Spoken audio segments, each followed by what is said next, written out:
I've never been in a place as filthy as India. What's going on, everybody? This is Afro Think Tank. Have you ever wondered why Indian people are okay with racism?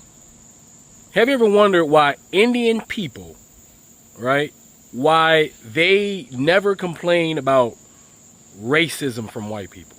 You ever wondered that? Why they are willing to be and seek to be a buffer class, like they seek to be the buffer class. You ever notice that when you have stringent white supremacy, that's clear white supremacy, you can always find an Indian man backing up white supremacy, white superiority.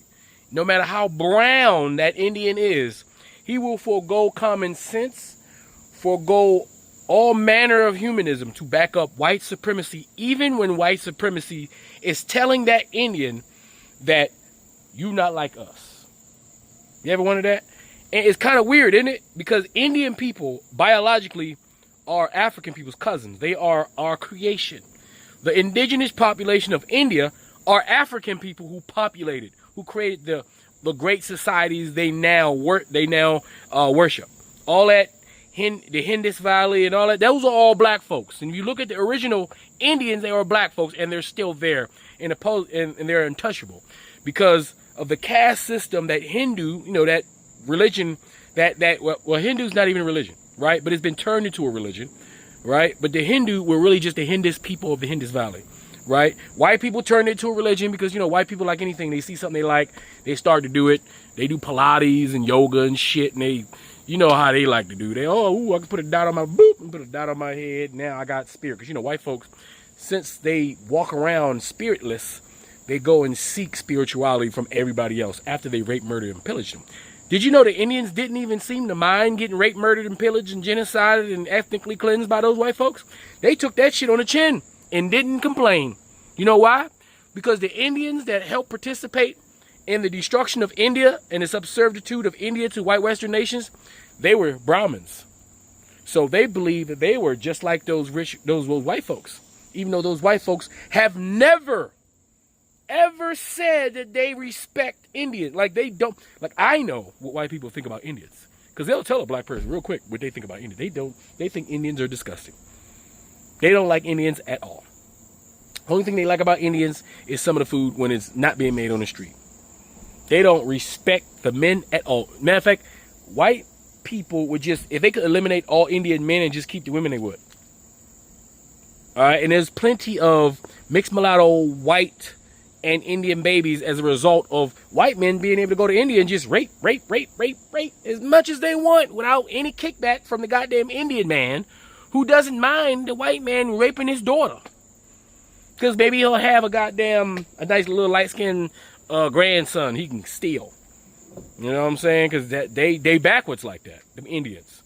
And you go to the Caribbean, you see where them white folks grabbed them Indians and took them to the Caribbean when they had to free the Africans who were enslaved. And they enslaved those Indians, and those Indians are happy to be slaves. Those Indians are happy to be buffer class. In the Caribbean, right, trying to take over from the black folks, right? But then when shit get bad, then they want to unite with the black folks in the Caribbean against their oppressors. Even though Indian people don't mind oppressing anybody else, as long as they get to be second place as far as they're concerned to the white man. But like I said, the white man has never respected the Indian. They don't respect you now. Zero, zilch. I ain't never heard a white person say a good thing about an Indian. Matter of fact, I barely hear any people at all on this planet say anything good about the Indian people because of their caste system, which have them adjacent to white supremacy, which is ridiculous because you damn Indians are niggas. You Indians are black, all right? Your history know you're black. Your DNA says you're black. Real Indians DNA, do their DNA test, that shit go right to Africa. There are two populations of Africans that moved into the Indians. One went across to Saudi Arabia, the other ones went across went through the Indian Sea and sailed there. This is proof. Your Indian scientists know it. They can't deny it. You niggas is black, right? But y'all want to be the white. Y'all want to be white. Y'all want to be whiter than the goddamn Han Chinese. Y'all are racing to whiteness. That's why I wonder what's going to happen when whiteness loses its value, because what direction y'all gonna go? Because y'all have hinged your entire culture on capitulating and sucking the eggplant of white men, which is culturally, you guys should be embarrassed of how you've conducted yourself while discriminating your own people.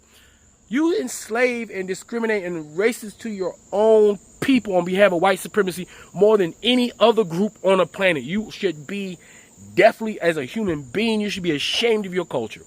Ashamed of how y'all think. You should be just completely ashamed of all the shit you guys do. It's ridiculous. Anyway, without further ado, I'm gonna let this man speak. Right? Because at this point, I don't know what kind of pride these Indian people got. It doesn't seem like they have any pride. I mean, sometimes you see their cultural pride, but how can it be so proudful? Because you guys are proud about a culture that don't belong to you, because the people that culture belongs to, you deem them untouchable. That's why I say no Indian is touchable. And to an Indian, to the untouchables, untouchable.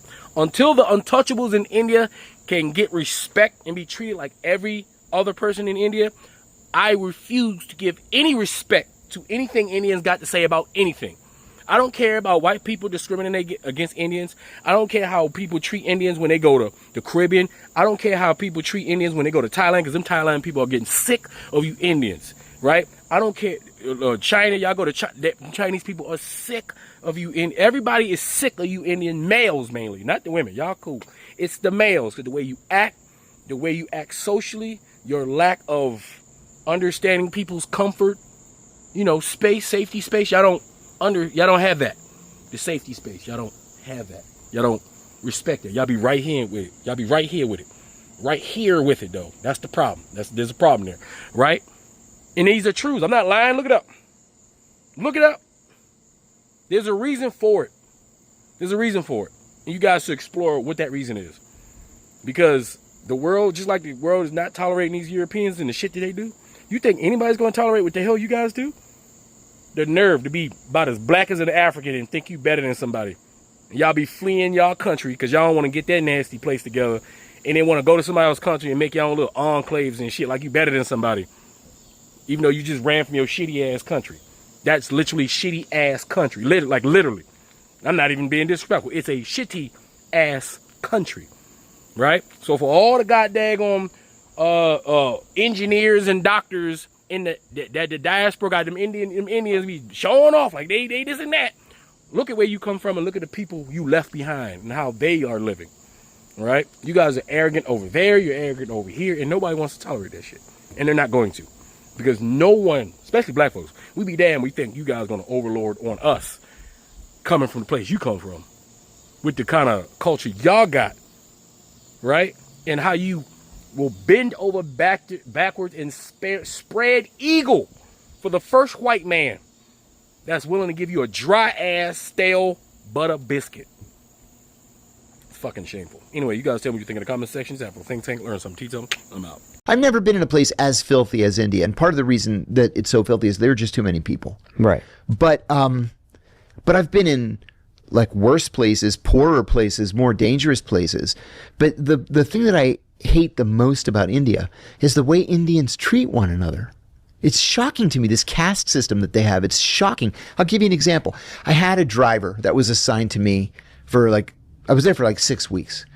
And guy was a really sweet guy, wife and 2 little kids at home. And the guy's only making, $100 a month, $150 a month. So my boss told me before I left, don't overtip. You're going to ruin it for everybody else. Well, of course I'm going to overtip this poor guy. He was, he committed 24 hours a day to me if I wanted to go anywhere at all. Well, you set the standard. I did. I set the standard. You fucked everything up. I did. And I don't This care. is why you're not in the group chat. Because you got to come together and agree on everything. And my You're boss is like, overtipping, the next guy has to fucking overtip, and then you just keep going up and up. so I told him, I said, listen, let me take you to lunch. I was staying at the Westin In India. in Hyderabad, India. Okay. I said, let me take you to lunch. There's this wonderful restaurant inside the Westin. Oh, thank you so much. I said, great. 1:00. So 1:00, I'm there in the restaurant. I'm waiting. I was like, 1:00, 1:15, 1:30. Where is this guy? So I walk outside and he's just standing out there. And I said, what are you doing out here? Come on in. He said, I'm sorry, sir. They won't let me in. And the guy that's, what do you call the guy? The welcome guy. Yeah, At the concierge. Yeah, I guess. Why not? Concierge. He says, I'm sorry, sir, but he's of a lower caste. He can't come into the hotel. I said, he's my guest. I've invited him into the hotel. He said, I'm sorry, sir. I said, I want to talk to the manager. Manager comes out. He says, he can't come in the hotel. He's of a low caste. I said, I'm a guest in this hotel, and I've invited him to lunch. He's my friend. Yeah. And the guy's like, I don't care who you are. He's not coming in the hotel. Wow. So I was furious. We get in the car, and I said, listen, let's go to the best restaurant in Hyderabad. They're famous for Hyderabadi biryani, right? Uh-huh. I mean, it's I don't just even know what that is. It's rice mixed with vegetables and meats. Okay. Big deal. Yeah. But they're famous. It's their thing there. I said, take me to the best biryani place in Hyderabad. He takes me to this old British, like Victorian mansion that's been converted into a He restaurant. took you to the nicest place, right? It was the nicest place. And the manager Wouldn't says, let you in. No, he says, you can come in. He can't come in. Oh, again. Yeah. And I'm like, what the fuck with you people? I said, he's my guest. And then, you know, we had some back and forth. They agreed to set up a table outside. And they're doing this to their own people, huh? To their own people. And this happens every single day. Another thing that I saw that bothered me very much.